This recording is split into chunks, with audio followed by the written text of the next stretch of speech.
Jadi kenapa ada orang yang maaf ya? Kenapa ada orang nyari kasih sayang dari pasangan? Aku akan bahagia kalau nikah. Aku akan bahagia kalau punya pacar. Ya kan? Ternyata udah nikah nggak bahagia juga. Kenapa?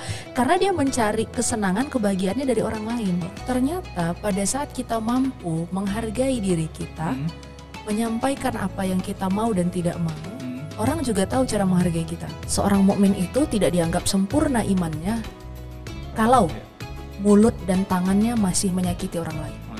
Dulu tuh lebih mengganggu lagi, kalau kapan nikah tuh nggak terlalu mengganggu sih buatku, karena udah bisa menghadapi gitu. Dulu tuh yang mengganggu tuh kapan lulus, dibelin gitu, kapan lulus gitu. Sementara orang nggak tahu kita tuh setengah mati menghadapi skripsi itu kayak apa gitu ya, belum tentu pembimbingnya supporting gitu. Ya saat itu pembimbingku support, tapi kan kita nggak tahu ya, masing-masing orang mengalami stuck dan segala macam gitu. Tanya-tanya dong, semoga ada jawabnya. Assalamualaikum warahmatullahi wabarakatuh. Ahoy, ketemu lagi kita di acara Semoga Ada Jawabnya. Ya, sore hari ini di Semoga Ada Jawabnya kita mengangkat tema Lebaran tanpa beban. Ya, bersama Kak Putri Rizky Ardina. Apa nih? Apa tadi belakangnya lupa?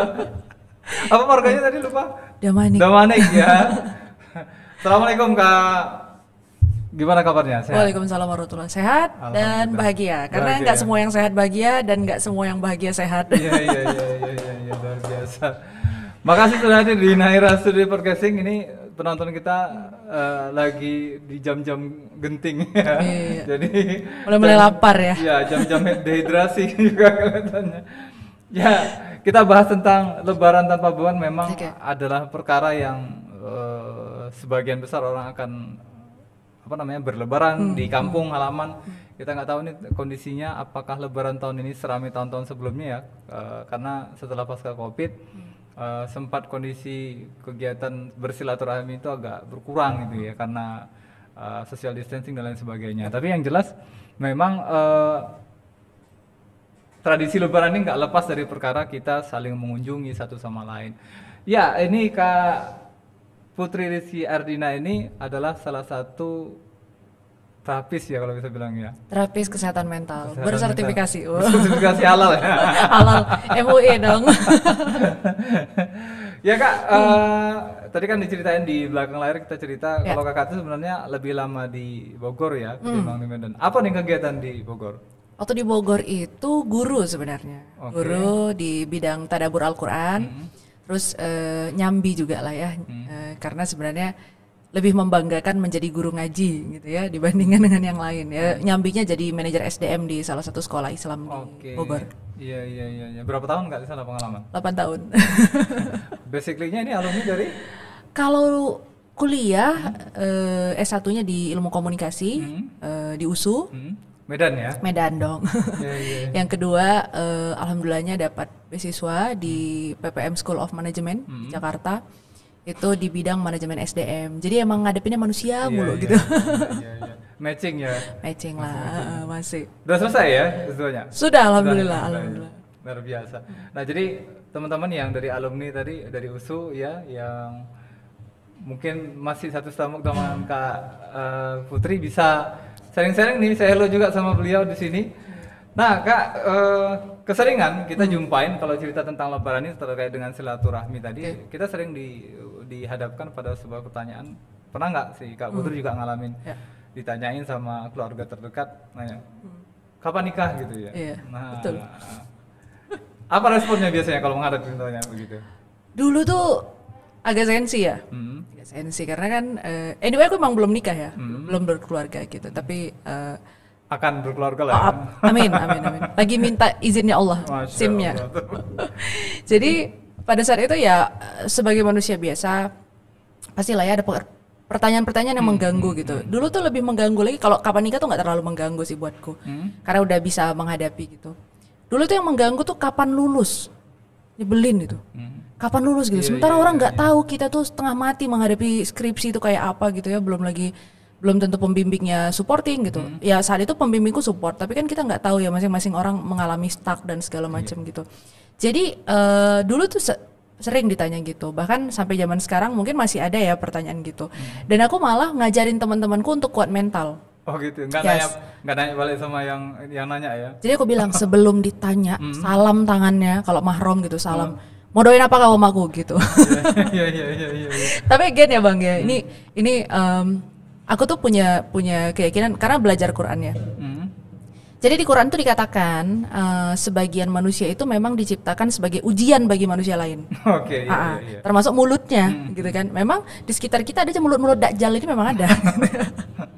Jadi aku bener-bener aku katakan gitu. Kadang-kadang manusia ini mulutnya dajjal gitu. Kenapa? Dajjal itu datang bawa air dan api bersamaan gitu. Seolah-olah dia peduli kan. Kapan nikah gitu kan.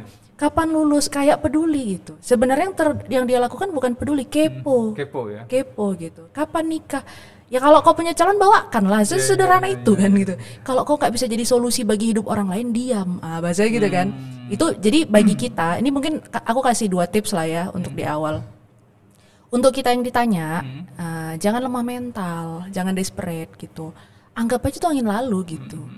Dia nanya itu bukan mau menyalahkan. Jadi nanti aku kasih di akhir ya tentang ngejudge gitu ya. Iya, bukan mau ngejudge. Nanti aku kasih di akhir lah gitu. Bagaimana ketika kita menghadapi kritik. Karena itu terkait dengan ketahanan mental kita. Jadi yang pertama kalau kita yang ditanyain kayak gini, jangan lemah mental. Ketika kita bisa menghargai diri kita, orang juga nggak berani ngebully. Kenapa orang ngebully? Karena kita kelihatan lemah, kelihatan fragile gitu, kayak barang pecah belah gitu kan. Oh dia kalau digoda pasti nangis gitu. Ada orang memang dia agak-agak busuk hati gitu kan. Jadi dia nengok orang nangis. Busuk hatinya pakai ain ya. Pakai ain. Busuk hati dia kan. Jadi dia seneng gitu lihat orang terganggu dengan mulut-mulut dia gitu. Itu sebenarnya bagian dari luka batin juga sebenarnya kalau kita panjang. Si penanyanya tadi. Si penanyanya, dia punya banyak luka batin. Sekali ya sampai ke arah sana ya. Iya karena kita mencoba melakukan perlawanan mental kelihatannya nih ya. Makanya ini kita energi versus energi kan gitu ya. Betul. Nah yang kedua buat orang-orang yang nanya, bukan saranku ya, Nabi yang bilang, hendaklah berkata baik atau diam.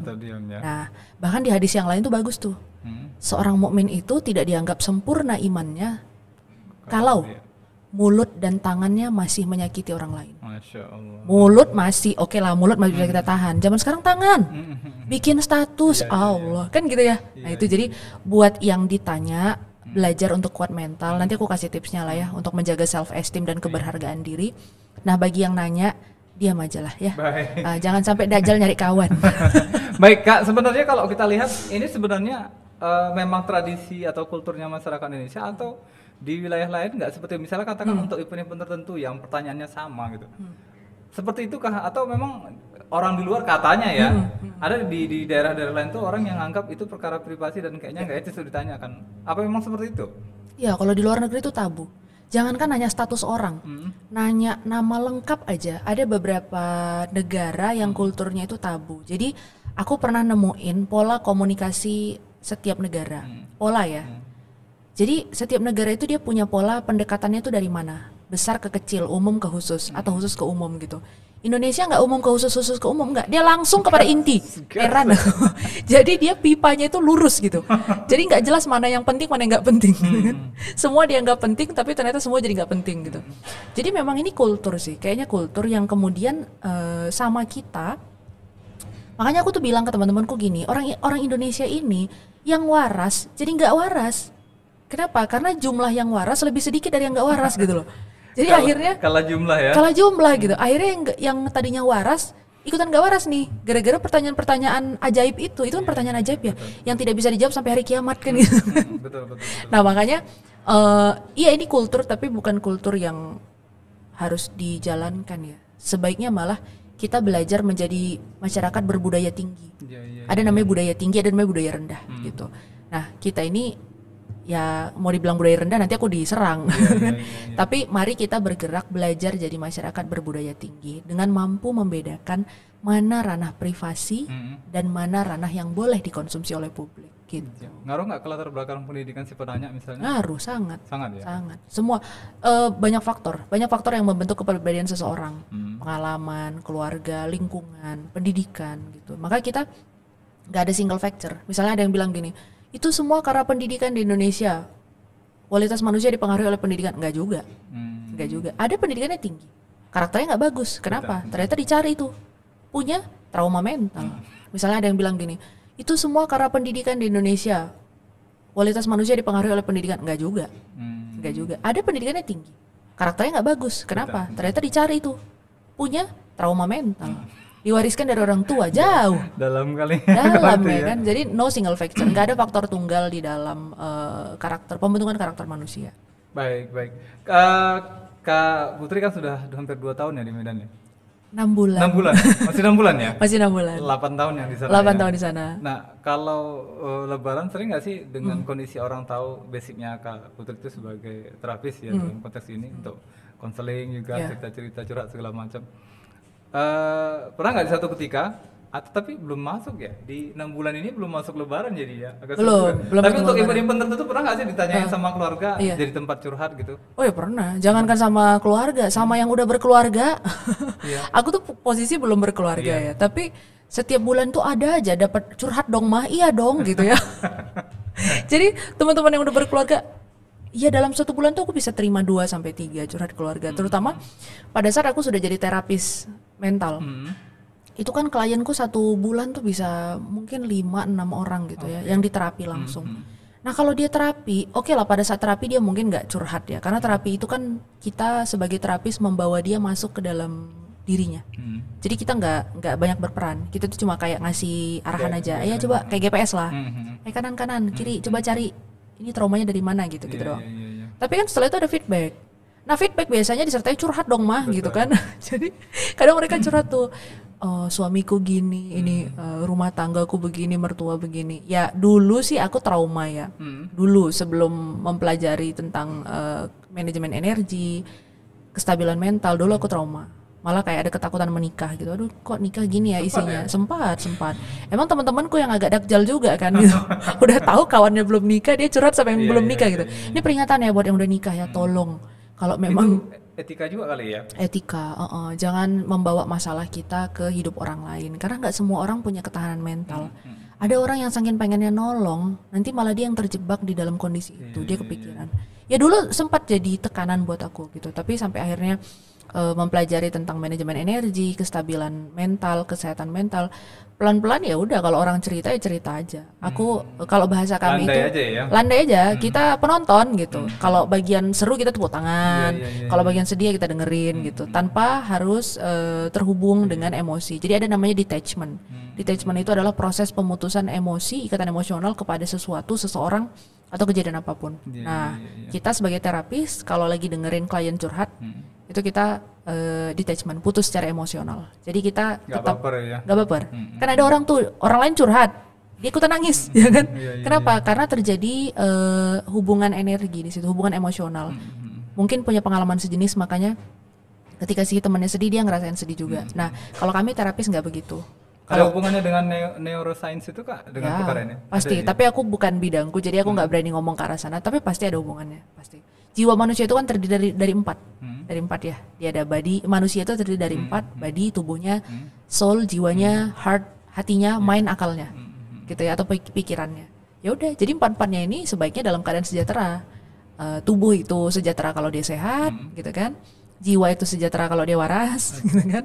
Kemudian heart itu sejahtera kalau dalam konteks keislaman ya beriman, bertakwa gitu ya, punya hubungan yang baik, spiritualitas yang baik dengan Tuhan. Baru yang terakhir adalah mind, akal itu sehat ketika misalnya terbebas dari overthinking, pemikiran-pemikiran negatif, block mind dan segala macam. Jadi 4-4-nya diusahakan dalam upaya sejahtera gitu. Ribet ya. Kalau masih pendatang sih ya ribet lah. Karena memang kan problemnya di hari itu nggak cuma perkara bagaimana menjaga diri kita kan, menjaga mengcover diri kita dari hal-hal yang akan datang ke kita gitu kan. Banyak hal lain yang harus kita urusin dan kadang-kadang mau nggak mau kita terlibat dengan perkara begitu kan. Betul. Baik. Kita pakai boundaries sih. Nah, set boundaries namanya.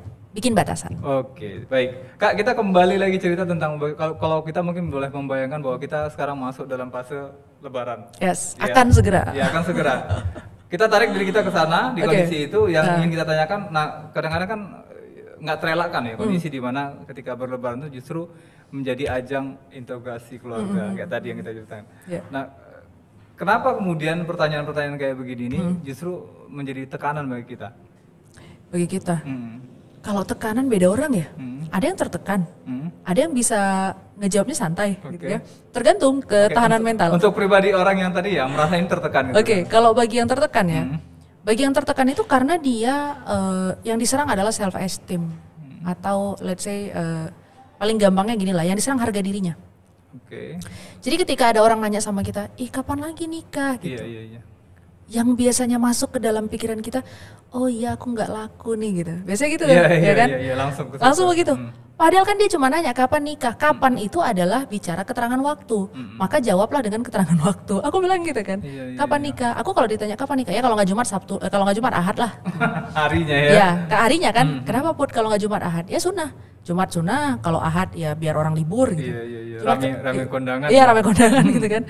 Terus Jumat kapan Put? Ya minggu depan, kalau nggak lagi ya minggu depannya lagi, kalau nggak ya minggu depannya lagi. Jadi bercanda aja, dibawa bercanda. Kenapa? Karena bagi aku kalau ditanya kapan nikah itu keterangan waktu. Maka jawab dengan keterangan waktu juga gitu. Hari kah, tahun kah gitu. Nggak usah merasa diri kita diserang gitu. Jadi kadang-kala kita tuh overthinking. Ditanya apa mikirnya kemana. Penyakit nggak itu merasa diserang? Iya, penyakit. Itu penyakit. Itu bagian dari belum mampu menjaga mentality. Gitu. Sehingga kita jadi terbawa jauh nih. Misalnya gini, kapan nikah? Terus yang ada di dalam kepala kita, kayak mana ya kalau tahun ini belum nikah, nanti aku ditanyain lagi, nanti lebaran depan ditanyain lagi, tanya lagi. Sampai ada orang nggak berani pulang kampung loh. Betul. Ya kan? Nggak mau pulang kampung, nggak mau jalin silaturahim. Berapa banyak temanku yang bilang, aku nggak berani pulang kampung dan aku males pulang kampung. Kenapa? Iya soalnya nanti ditanyain. Pertanyaannya itu aja lagi. Pertanyaan itu aja. Aku bilang ya santai pulang kampung aja gitu kan. Tergantung niat kan. Kalau mau silaturahim. Nah jadi kenapa ada orang yang tertekan? Karena self esteemnya kena. Dia jadi menilai dirinya berdasarkan pertanyaan orang. Nah kalau kita fulfill alias udah penuh sama diri kita sendiri. Nah ini yang aku pelajari. Ada doa bagus banget. Bunyinya itu langsung ngasih doa ya? Ya langsung doa. Karena kan Quranic mental healing kan. Biar langsung nih. Ada doa yang bagus banget. Hasbunallah. Atau hasbiyallah. Cukuplah Allah buatku. Itu waktu aku memahami doa itu apa lah maksudnya. Ini doa pendek tapi kok powerful ya kata orang-orang gitu. Sampai akhirnya aku menemukan antara hubungan dengan doa itu, hasbiyallah itu cukuplah Allah bagiku, hasbunallah cukuplah Allah bagi kami. Ternyata kalau dibawa ke teori kesehatan mental itu adalah kondisi di mana jiwa kita fulfill, merasa terpenuhi. Jadi kenapa ada orang yang kenapa ada orang nyari kasih sayang dari pasangan? Aku akan bahagia kalau nikah, aku akan bahagia kalau punya pacar. Ya kan, ternyata udah nikah nggak bahagia juga. Kenapa? Karena dia mencari kesenangan, kebahagiaannya dari orang lain. Tapi kalau dia fulfill, dia terpenuhi kebahagiaannya diri sendiri. Dia nggak perlu cari itu di luar, karena dia sudah fulfill. Nah, buat teman-teman yang mungkin khawatir dengan pertanyaan itu, saranku belajar fulfill dulu. Penuhi cinta, tangki-tangki cinta ke diri sendiri, sehingga kita nggak perlu terganggu dengan pertanyaan sedajal apapun. Efeknya ngaruh nggak nih ke yang bersangkutan buat karena terlalu fulfill akhirnya nggak nikah-nikah juga akhirnya? Enggak, karena kepenuhan tangkinya mungkin? Enggak juga. Enggak, karena ada perbedaan antara orang yang fulfill, ya merasa cukup dengan dirinya, dengan orang yang desperate, putus asa. Beda nih, energi yang dikeluarkan beda. Jadi kita manusia itu punya level energi. Nah desperate itu energi bawah. Inilah orang-orang yang kayak nanti, ya udahlah siapa aja yang datang ku terima. Ya enggak lah, enggak gitu juga. Anda kan seumur hidup sama dia gitu ya.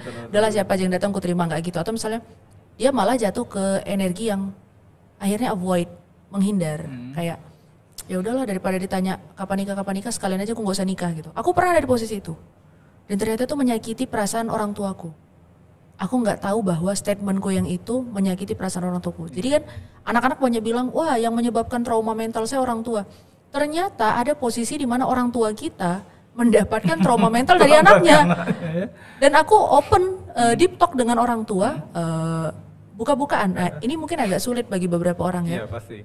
Bagaimana terbuka dengan orang tua. Tapi itu juga punya fase. Ngambil momennya juga sulit ya. Iya, ngebaca dulu kan. Kalau dia lagi mukanya agak nggak enak, nggak mungkin kita ajak ngomong kan gitu kan. Dan masuknya itu pelan-pelan, bertahap. Jangan langsung tak-tok. Orang tua juga nggak suka digurui. Akhirnya aku berani deep talk sama orang tua. Aku kasih tahu luka batinku berasal dari mana. Orang tuaku juga akhirnya jujur, ada luka batin mereka yang berasal dariku, dari mulutku gitu kan. Oh ternyata aku juga menyebabkan luka batin nih gitu. Ya sudah, karena sudah deep talk, sudah buka-bukaan, akhirnya minta maaf. Terus aku bilang, aku janji gak akan ngulangin itu dan gak akan mengulangi perkataan itu. Ya ketika sudah fulfill, ya pemikiran nggak mau nikah itu udah nggak ada. Nah, justru bilang ke Allah, ya Allah aku siap. Aku tahu pernikahan ini ibadah dan semua yang terjadi di dalamnya juga ibadah, mau enak mau enggak. Jadi nggak semuanya romantis, akan ada fase-fase di mana kita diuji gitu ya. Ya sudah, bismillah aku siap ya Allah. Dan ketika mengatakan ke Allah, ya Allah aku siap, itu tenang sekali. Masya Allah. Kalau orang di TV-TV bilang Masya Allah tabarakallah. Masya Allah. Itu ntar dijelasin lagi tuh beda barokallah sama tabarakallah. Agak ada kesalahpahaman itu. Trennya kan begitu ya. Iya. Karena ada perbedaan itu antara barokallah dengan tabarakallah gitu. Tapi bukan di sini lah momennya ya. Nanti kita bahas di episode yang lain. Okay. Tapi terkait dengan hal ini bisa dibilang kayak kita cerita tadi bahwa sebenarnya kan nggak semua tempat menjadikan itu sebagai event untuk kemudian orang menginterogasi ya. Kultur kembali ke kultur tadi juga kan. Nah kalau di keluarganya Kak Putri sendiri gimana dengan kondisi-kondisi ini tadi? Dulu pernah, mereka ada di fase itu. Udahlah nikah lah, apalagi yang dicari gitu. Ya nyari calonnya lah. Tapi ternyata sama orang tua juga pernah ada di fase yang sibuk mengenalkan gitu ya, sibuk mengenalkan. Tapi aku menyadari satu hal, ternyata pada saat kita mampu menghargai diri kita, menyampaikan apa yang kita mau dan tidak mau, orang juga tahu cara menghargai kita. Jadi dulu tuh orang tua aku tipe yang, ini ada perbedaan ya, mama aku tuh tipe yang nyodor-nyodorin gitu. Mama pada umumnya lah ya gitu ya. Zaman now ya. Ya mama cuman, ini ada nih gitu kan. Ayahku itu tipe yang santai. Oke. Dia tenang, dia bilang ya kalau memang belum waktunya ya sudah gitu. Ya logiknya bapak-bapak lah ya, logiknya laki-laki. Sampai akhirnya aku mulai mampu menyampaikan apa yang aku pikirkan. Aku kasih tahu bahwa dalam pandanganku pernikahan itu seperti ini, pasangan yang ku cari seperti ini, dan aku berharap dukungan dari ayah dan mama bentuknya seperti ini, disampaikan. Nah ketika itu berhasil disampaikan, orang tua lebih santai, lebih tenang. Dan mereka nggak lagi mendorong-dorong. Artinya mungkin dalam tanda kutip anakku normal kali gitu. Iya normal kita. Masih lurus aku bang. Karena yang dikhawatirkan kan gini, sebenarnya akhirnya aku tahu kekhawatiran dia di mana. Salah satu alasan aku disuruh pulang ke Medan adalah dia khawatir aku tuh terlalu ngabisin waktu buat kerja, menyibukkan diri buat kerja dan lupa mencari pasangan gitu. Padahal yang terjadi ternyata setelah aku melewati terapi mental, jadi kami sebagai terapis, kami terapi diri sendiri kan, duluan dong kita. Ibaratnya masa iya megang orang sakit kita sakit ya kan, ya kita pulih duluan. Jadi pada saat aku melakukan terapi mental, aku tuh ngelewatin terapi mental besar tuh 3 kali. Yang besar, yang full 1 jam kali 3. Baru ada beberapa sesi-sesi, baru belasan kali terapi kecil. Terapi kecil tuh kayak cuma 15 menit, 30 menit gitu ya. Terapi kecil aku lewatin belasan kali sampai akhirnya mulai ketemu tuh akar-akar traumaku. Oh, yang ini asalnya dari sini. Oh, ini asalnya dari sini. Termasuk soal pernikahan. Nah, aku ketemu akar trauma diriku apa? Oh, ternyata aku menyadari kenapa aku belum nikah. Oke, mulutku bilang pengen, tapi jauh di alam bawah sadarku aku menolak pernikahan. Kenapa? Ada trauma, ada informasi negatif, ada kecemasan, ada overthinking.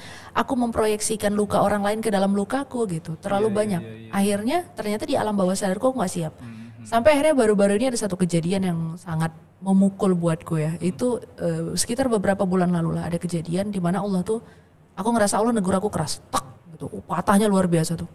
Tak, abis banget gue nih gitu ya. Kayak di saat itu sampai ada pemikiran gini, ya Allah kalau memang rezekiku sudah habis di dunia udahlah meninggal aja lah gitu ya. Bener. Sampai pada titik itu ya? Sampai di titik itu. Bukan gak beriman ya, tapi justru karena beriman gitu. Karena aku meyakini kalau rezeki sudah habis orang akan meninggal dunia gitu kan. Cukupkan rezekinya. Cukupkan, makanya aku bilang kalau memang gak ada rezekinya di situ ya Allah ya udah deh meninggal aja lah biar enak gitu ya. Pokoknya utangku udah kulunasi gitu. Aku udah minta maaf sama aku sampai minta maaf sama semua teman-temanku, teman lama, teman yang udah lama nggak kontak, aku minta maaf bang. Aku minta maaf karena saking kan udahlah ya Allah kalau memang udah nggak ada rezekinya meninggal aja lah gitu. Sampai ada pemikiran ini baru beberapa bulan lalu loh kejadiannya gitu. Tapi ternyata itu yang ngebawa aku pada kesadaran, oh di sini ya missing pointnya gitu. Sehingga pelan-pelan itu dilerai sampai kepada aku menyadari tentang ada di alam bawah sadarku itu ketidaksiapan menikah. Nah itulah yang pelan-pelan diurai, dilepas, lalu kalau dalam bahasanya terapi itu resolusi trauma. Jadi traumanya itu diurai dulu, bukan dibuang ya, diurai. dialirkan dan dibentuk satu sistem kepercayaan beliefs baru. Yang baru ya. Nah disitulah kita mulai tenang karena beliefnya udah berubah gitu. Emang jadi mohon maaf nih, jadi agak kepo jadinya. Sebenarnya sebegitu besar dan problemnya seorang mental terapis itu harus gimana sih mental health itu? Faktanya semua, mungkin bukan hampir ya, semua terapis mental itu berangkat dari masalah mentalnya sendiri. It's a fact. Itu fakta. Karena terapis mental itu berangkat dari dia bermasalah. Mungkin frekuensi yang mengarahkan ke situ juga. Iya, kan karena dia satu dia saling mengenal kan. Kan ada istilah gini, ar-ruhu junudul mujannadah katanya. Ruhnya manusia itu seperti tentara yang saling kenal. Jadi kalau satu frekuensi dia akan saling panggil. Nah, makanya itu tadi hubungannya, jangan mencari cinta dalam keadaan patah hati. Karena yang akan dipanggil adalah frekuensi yang sama yang lukanya bareng gitu. Jadi carilah cinta dalam keadaan bahagia sehingga kita memanggil frekuensi bahagia dan fulfill. Baik. Tepuk tangan dulu dong. Ini kata-kata motivasi, quotes untuk sore hari ini. Boleh lah jadi Instagram quotes ya. Oke, kita minta kemakluman dari Kak Putri sekarang. Apakah memang perasaan merasa terbebani dengan pertanyaan-pertanyaan itu satu hal yang wajar atau di mana pas itu dianggap wajar? Kalau dibilang wajar, gini, kalau dalam teori kita ya sebagai seorang terapis mental, emosi yang kamu rasakan adalah valid. Nah, itu tuh. Emosi yang kamu rasakan adalah valid. Jadi, kalau kamu marah ada orang yang nanya kapan nikah, karena itu melanggar boundaries. Jadi gini, kita ini kenapa suka marah-marah, kadang-kala kita nggak bisa mendefinisikan emosi. Oke. Bahkan kalau aku tanya, abang tahu nggak jumlah emosi manusia berapa? Nggak tahu. Ya kan? Nah, apalagi yang lain gitu ya. Manusia itu punya 6 emosi dasar. Yang mana setiap emosi ini punya definisi dan fungsi. Oke. Kadangkala kita tuh malu. Malu itu beda akar dengan marah. Tapi saat malu kita marah, lagi capek kita marah, lagi kesal kita marah, lagi jijik kita marah. Semua emosi negatif diasosiasikan dengan marah. Kenapa? Karena kita nggak punya kemampuan mengenali jenis-jenis emosi. Nah, jadi kalau misalnya gini, ada orang yang marah ketika dia ditanya kapan nikah. Dia marah atau malu sih? Marah sama malu beda akar loh. Iya, gitu. Benar. Malu ya bilang aja malu, marah ya marah, beda gitu. Jadi tidak semua malu itu diekspresikan dengan marah. Aku baru-baru ini ada kejadian yang aku malu banget gitu. Aduh, malu kali aku gitu kan. Malu kali aku, kok inilah disebut gitu kan. Tapi aku bilang, kok gitu sih, aku malu. Dan aku gak marah. Iya. Kenapa? Karena aku mengenali emosinya ini emosi malu. Dan gak perlu marah gitu. Sementara yang seberang, lawan bicaraku udah ngamuk-ngamuk kan, udah gitu kan. Aku bilang, maaf, aku bilang minta maaf. Kenapa? Karena aku tahu emosiku adalah emosi malu, bukan emosi marah. Nah jadi kalau ada orang yang kemudian ketika ditanya kapan inilah ya, gitu kan, kemudian dia marah, bisa jadi memang boundariesnya atau batasan dia adalah tidak mau ditanya hal pribadi. Jadi gini, kita definisikan dulu marah itu apa. Marah di dalam fungsi emosi adalah keadaan di mana ketika ada batasan kita yang dilanggar. Nah, bagiku pertanyaan kapan nikah bukan batasan yang terlanggar, sehingga aku nggak perlu marah. Tapi orang kan nggak bisa baca itu Kak, secara umum. Iya, makanya kita nggak perlu peduli perasaan orang. Serius, penyakit kita kan peduli perasaan orang. Nanti ku tanya dia marah, nanti ku lawan dia ngamuk. No, please care about your own emotion. Peduli sama keadaan atau kesejahteraan diri kita sendiri. Ini mungkin di awal terlihat egois, tapi nanti kalau sudah sampai kepada self love, mencintai diri sendiri, itu nggak akan terlihat egois. Aku bahkan berani ngelawan nenek, tutur nenek. Waktu dia tanya kapan nikah, katanya, ya doakan ya nek, ini masih bagus nih, ya masih diplomatis nih jawabanku. Doakan ya nek, masih sopan, ya. Itulah kau, apalagi katanya, udah kerja, semua lah dipuji-puji lah ya. Gak usah lah pilih-pilih gitu. Oh ini udah melanggar kan? Jawab, nek beli bawang aja milih, apalagi milih suami gitu kan. Ini mau nyampe surga, bukan mau nyampe simpang depan sana. Baru dia kesel kayaknya kan, karena dia kesel dicubit lah gitu. Kau ngejawab aja katanya. Sebenarnya di dalam hatiku pengen lebih dalam dari itu ngomongnya. Aku pengen bilang, ya biar nggak kayak keluargamu gitu. Kasarnya gitu ya, tapi ku tahan. Jadi aku bilang ya udahlah nek, doakan aja gitu. Doakan, ya karena ini kan seumur hidup, mau sampai surga. Kalau mau sampai surga ya dipilihnya yang benar dong gitu. Kenapa? Karena di situ aku tahu mana yang batasan marah, mana yang batasan malu gitu kan. Nah pertanyaan itu bagiku bukan batasan marah. Makanya kalau orang nanya aku kapan nikah, aku nggak marah. Kenapa? Karena aku tahu itu bukan batasanku yang dilanggar. Baik. Nah kalau case-nya sekarang ini dengan lagi viral kan, nanti kalau lebaran jangan tanya kerja di mana gitu ya. Nah karena tingginya PHK sekarang nih. Nah kira-kira idealnya orang respon apa dengan pertanyaan itu? Misalnya katakan dia korban PHK. Ya, dia korban PHK gitu ya. Kerja di mana sekarang? Gitu. Ya jawab aja, lagi usaha cari kerja, minta doanya ya gitu. Langsung aja. Karena kan kalau misalnya ya belum kerja di mana-mana nih. Nanti tuh ada aja pertanyaan lanjutan. Ya. Ada aja pertanyaan. Jadi ini trik komunikasi ya. Ini beda dari kesehatan mental. Trik komunikasi. Ketika orang bertanya sesuatu yang kita nggak suka, jawablah dengan jawaban mati. Jawaban mati itu adalah jawaban yang nggak memunculkan pertanyaan lain. Gitu. Saya kayak tadi tuh ada orang nanya kan, kapan nikah? Dia kalau nggak Jumat Ahad lah gitu. Itu kan sebenarnya pertanyaan mati. Atau mungkin nggak mati kali, masih ada jawabannya ya. Jumat kapan gitu, masih ada lanjutannya. Tapi aku punya jawaban mati untuk pertanyaan itu. Kapan nikah Put gitu? Ya kapan kau siap ngangkat piring kotor lah gitu. Bercandanya gitu ya. Tapi itu jawaban mati yang nggak ada lagi pertanyaan yang bisa dimunculkan dari situ. Nah kalau misalnya kayak tadi tuh, kerja di mana sekarang gitu. Kalau misalnya kita datang dengan keadaan menyedihkan, itulah awak pun udah usaha tapi belum dapat kerja juga. Itu tuh desperate energy, alias energi lemah, energi asa. Tapi kalau misalnya kerja di mana sekarang, doakanlah ya. Ini lagi ada yang kuusahakan. Orang nggak berani ngelawan. Ini lagi ada yang kucoba kuusahakan. Doamu lah yang bisa bantu doamu. Gitu kan. Ditembak balik. Tembak aja. Coba doakan depan aku. Aku sering nembak orang. Kau doakan aku. Nanti Put di depanku. Kutunggu kau doakan aku. Gitu. Biar ku tunggu betul nggak kau doakan aku gitu. Baik, bagi orang yang mengalami perkara inilah terus menerus, kira-kira seberapa fatal bagi orang yang bersangkutan kalau dia nggak punya self esteem ya. Kalau misalnya dia mengalami pertanyaan ini terus menerus, saranku ganti circle aja udah. Karena terlalu toksik itu di circlemu. Sekalipun itu keluarga dekat ya. Iya, bahkan gini, trauma itu trauma luka mental ya atau luka batin, kita bilang kalau aku terapi orang, mana yang paling besar atau yang paling awal muncul? Pasti keluarga. Kalau sudah menikah pasangan, dari pasangan. Betul. Atau anak.